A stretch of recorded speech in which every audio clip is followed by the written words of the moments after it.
po sa atin lahat. Tayo po may sinrevisan dito nga Hyundai Accent.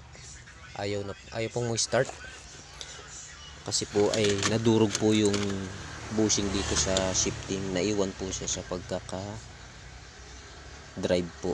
Yan po. Pinaltan po natin dito ng bushing. Ayan po ay okay na po ito.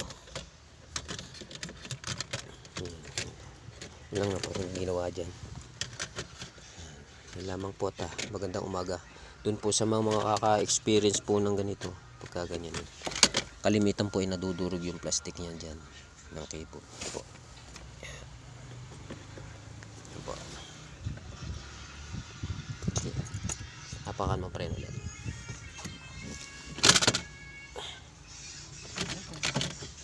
Hindi po natin. Okay na. Nailagay na natin sa park. Sige. Naglabas na yung P dyan? Ano? Wala. Ayun pala. Lumabas na yung park. Yan. Kanina po yung wala yan. Naiwan po sa drive. Alam po at magandang umaga po sa ating lahat. Hyundai po ito.